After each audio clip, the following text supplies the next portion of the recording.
Olá pessoal, tudo bem? Meu nome é Ingrid, sou trabalhadora do Grêmio Espírita Perseverança e Caridade e estamos aqui hoje, mais um domingo, para dar continuidade ao nosso estudo do Evangelho segundo o Espiritismo. Hoje nós vamos fazer a nossa última leitura, estamos encerrando o estudo do capítulo 27, o último capítulo, e vamos ler o texto Felicidade que a Prece proporciona. Mas antes de fazer a nossa leitura, como fazemos sempre, vamos fazer a nossa oração. Então vamos fechar os olhos, buscando nos aquietar, nos acalmar. Agradecemos, Pai, por mais um dia, por mais uma semana que se passou. Agradecendo por tantas bênçãos e oportunidades de crescimento, de aprendizagem que o Senhor coloca em nossos caminhos.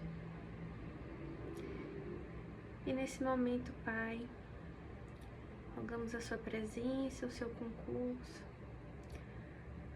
para que a nossa leitura de hoje transcorra da melhor maneira possível, para que nós possamos verdadeiramente compreender os sentidos dessas palavras,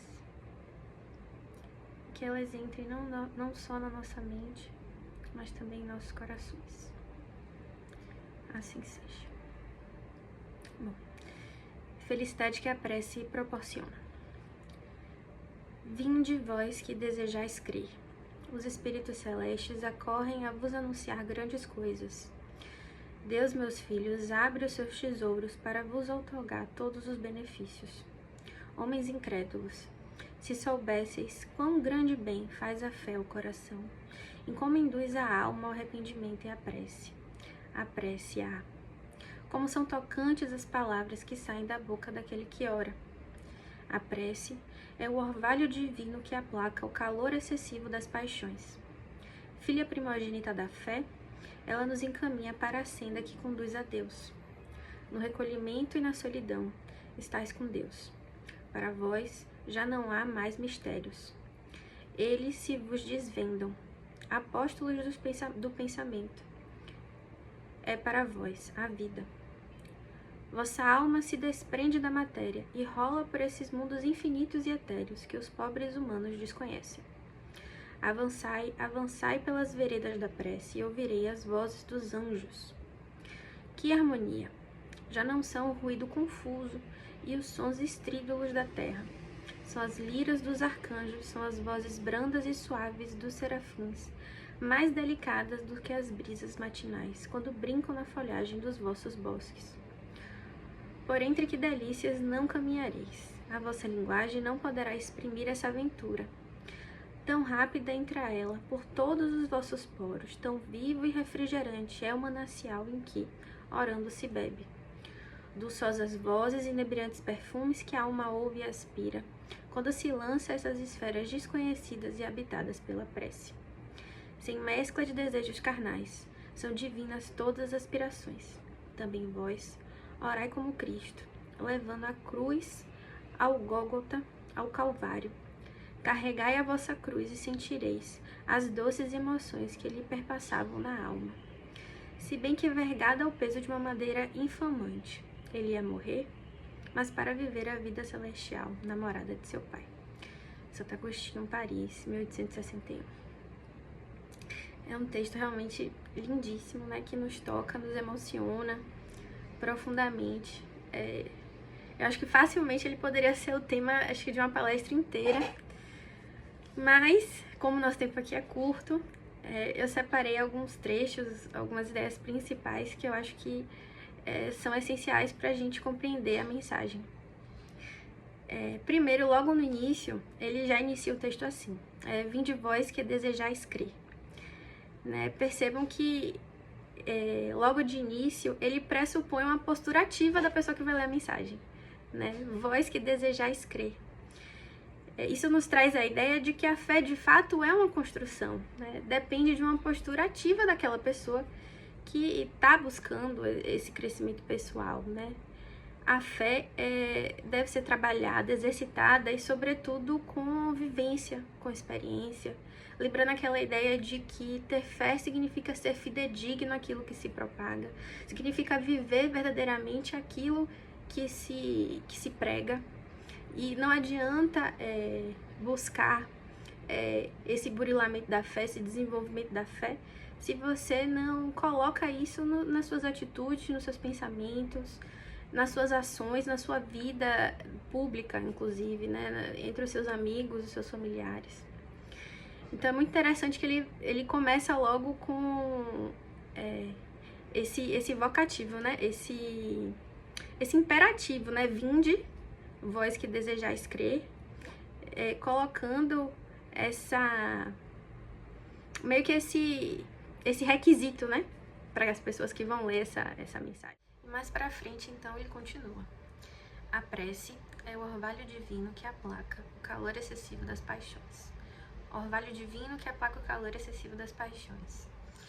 Refletindo um pouco nessa frase, eu me recordei de uma alegoria de Emmanuel, que, na verdade, Arthur Valadares fez fazendo referência a essa alegoria de Emmanuel, numa palestra muito interessante, que também está disponível no YouTube, sobre a prece, que ele trata da questão da mente.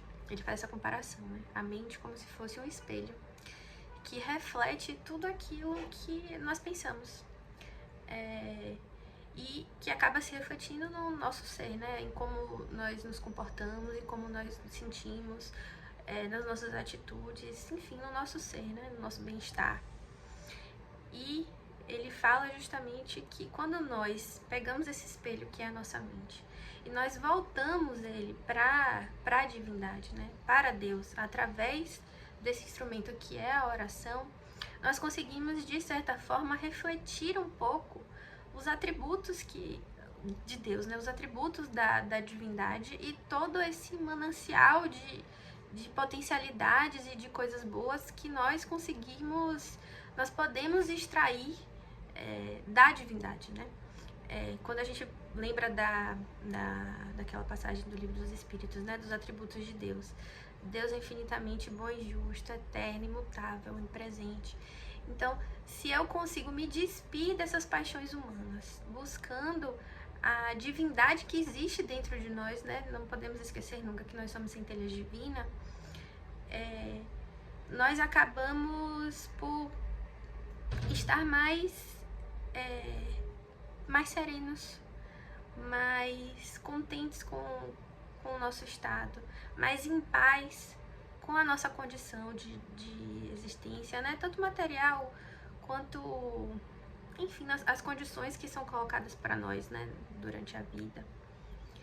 E a gente não pode esquecer nunca que orar é uma atividade constante, né? A gente busca essa comunhão com Deus a todo tempo, não só naquele momento que nós paramos, né, ao acordar, ao dormir, mas a toda hora, quando passamos por algum tipo de dificuldade, nós podemos recorrer a esse momento da oração e buscar essa comunhão a todo tempo. Isso vai trazendo dentro de nós, isso vai fazendo com que surja dentro de nós essa conexão mais íntima com o Pai, que com certeza vai refletir nos nossos sentimentos, nas nossas atitudes, no nosso bem-estar geral mesmo, né?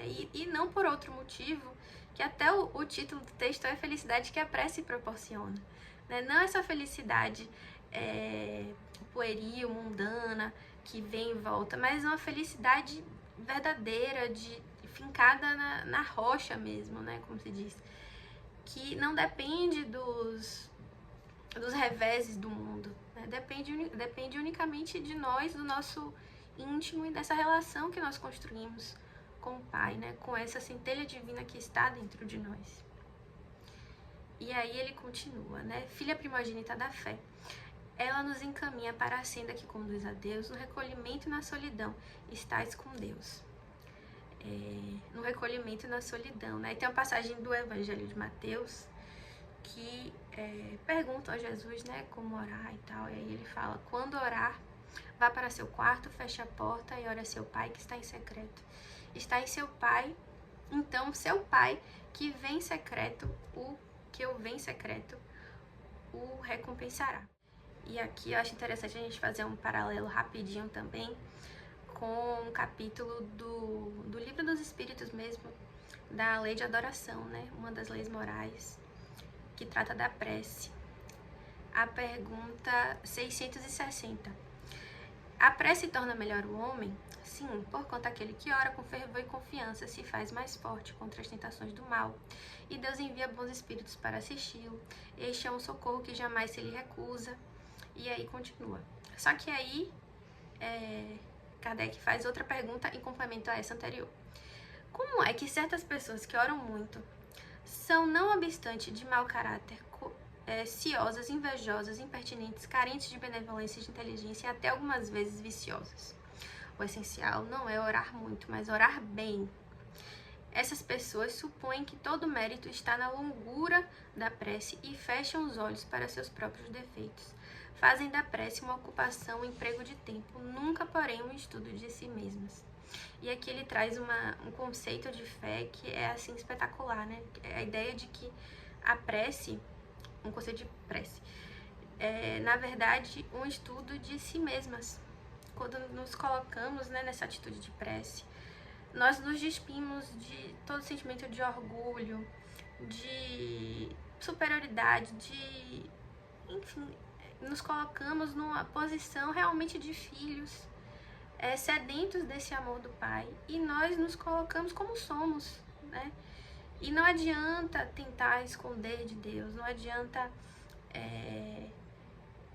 buscar nos enganar até, né? Porque quando a gente tá nessa atitude mental da prece, a gente fica repetindo na nossa mente algo que não é verdadeiro, e lá no fundo a gente sabe que não é verdadeiro, você tá se enganando muito mais do que enganando a Deus, né? Então, quando a gente busca essa prece como um estudo de si mesmo, despido de toda tentativa de se colocar num patamar superior, de colocar em terceiros a culpa de algo que nós sabemos lá no fundo que é devido a nossas atitudes, enfim. Nós conseguimos colocar essa luz divina ao nosso favor e conseguimos dar um passo à frente. Então ele fala que não adianta você orar milhões de vezes se a sua oração não for verdadeira, não for do coração, não for de fato do seu íntimo, né? Porque você não vai estar acessando a Deus dessa maneira, você vai estar, na verdade, se enganando e não vai estar usando um recurso que é maravilhoso para se descobrir. E se descobrir significa descobrir as potencialidades divinas latentes que estão dentro de você. Quando a gente fala que Deus é soberanamente bom e justo, inteligência suprema, de alguma maneira todas essas qualidades estão dentro de nós, né? Jesus falou, né? Vós sois deuses, podeis fazer o que eu faço e muito mais.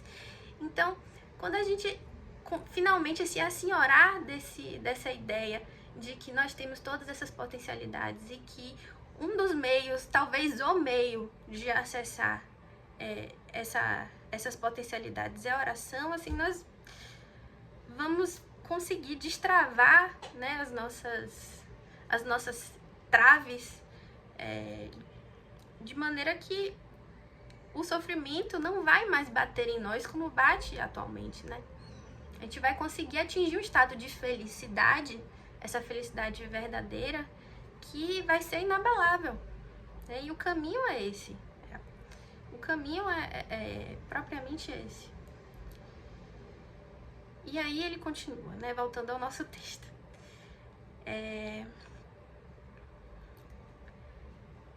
Avançai, avançai pelas veredas da prece e ouvirei as vozes dos anjos. Que harmonia!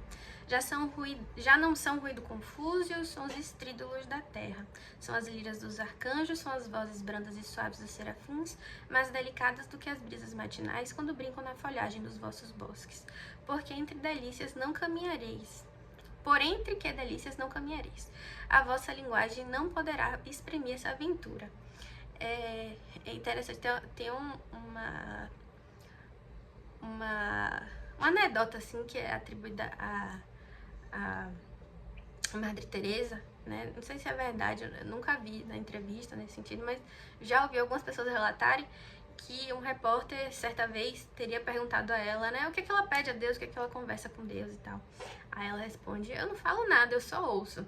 Aí o repórter pergunta, tá, e o que ele fala então? Ah, ele não fala nada, ele só ouve. Aí ficou, né, esse jogo de o repórter não entender muito bem, ela um pouco enigmática, mas quando a gente busca refletir um pouco, eu acho que a gente consegue entender mais ou menos o que é que essa história quer dizer. Essa comunhão que a gente busca com Deus através da prece é tão pura, tão etérea, e tão bela, assim, tão despida das coisas do mundo, que a gente talvez não consiga nem traduzir numa linguagem verdadeira, né? Às vezes uma atitude de oração, uma prece verdadeira, talvez nem seja palavras que você fique repetindo na sua mente, mas uma atitude de se colocar completamente à vontade, completamente despido diante do Pai, né? E se curvar integralmente à misericórdia divina, aquilo que o Pai coloca à nossa disposição, né? Coloca à nossa frente. É interessante pensar dessa maneira, né? Porque, inclusive, quando a gente lê o Livro dos Espíritos, o Kardec pergunta, né? Dado ao homem entender a natureza íntima de Deus, né? Aquela pergunta bem célebre. Aí os Espíritos respondem, não, para vós falta um sentido, mas é dado a alguns espíritos entender, conseguem ver e ouvir Deus e tal, vocês ainda não têm esse sentido, mas tem o recurso do sentimento ainda, né, que ainda nos socorre. Então, esse sentimento, né, de buscar a Deus, a gente pode tentar chegar nele através da prece, né, através da oração. É o caminho que a gente tem atualmente. Também vós, orai como Cristo, levando a sua cruz ao Gólgota, ao Calvário. E aqui outro ponto que acho fundamental, e acho que é o que fecha totalmente o sentido desse, ou pelo menos a princípio desse texto. Carregai a vossa cruz e sentireis as doces emoções que lhe perpassavam na alma, se bem que envergada ao peso de um madeiro infamante. Ele ia morrer, mas para viver a vida celestial, namorada de seu Pai. Veja, carregai a vossa cruz e sentireis as doces emoções que lhe perpassavam a alma. Ou seja, passe pelo sofrimento, carregue a sua cruz. Mas mesmo carregando a sua cruz, mesmo passando por toda sorte de obstáculo, de dificuldades, mesmo assim você vai sentir uma doce emoção, semelhante àquela que o Cristo sentiu quando ele passou por aquele momento, né, do Calvário, que vai te trazer um sentimento de felicidade, de contentamento tão grande, que quase que não vai ser percebível esse sofrimento, essa dificuldade, né? A felicidade que a prece proporciona é justamente essa. Esse sentimento de completude, apesar do mundo, apesar do sofrimento, essa comunhão verdadeira com o Pai. É a certeza de que tudo vai ocorrer como deve ocorrer. Essa certeza que a fé nos proporciona, a fé vivida, a fé fidedigna, principalmente. A certeza de que nós passamos por aquilo que devemos passar, apesar de não entendermos muitas das vezes as razões pelas quais o sofrimento nos chega. Então, quando nós cultivamos a prática da oração verdadeira, a prática da oração buscando de fato essa comunhão com o Pai, nós estamos buscando essa felicidade que não é o mundo material, que não vai nos proporcionar, essa felicidade que não é a posição, não é o status social que vai nos proporcionar, mas sim esse intercâmbio com o Pai, né, que é infinitamente bom e justo, misericordioso, que nos ama como filhos. E esse texto assim é maravilhoso. Eu acho que tem material aqui para fazer até uma série de palestras, mas essas ideias principais aqui eu acho que conseguem trazer bem mais ou menos o sentido, né, do que Santo Agostinho quis trazer para nós. E é isso, pessoal. Encerramos então o nosso estudo do Evangelho segundo o Espiritismo, né? Um estudo que começou já há alguns anos. Teve a colaboração de tantos irmãos que com tanto amor, né, estão aqui todo domingo. Conseguimos partilhar um pouquinho do nosso estudo, do nosso esforço em tentar entender a mensagem do Cristo, em tentar entender o mundo que vivemos, e entender os nossos sentimentos, as nossas emoções, e trazer aqui para vocês. E é isso, espero que tenha sido a contento. No próximo domingo, acredito que haverá um encerramento, sim. Então, fica aqui um até logo, até o nosso próximo encontro, tá? Uma boa semana para todos.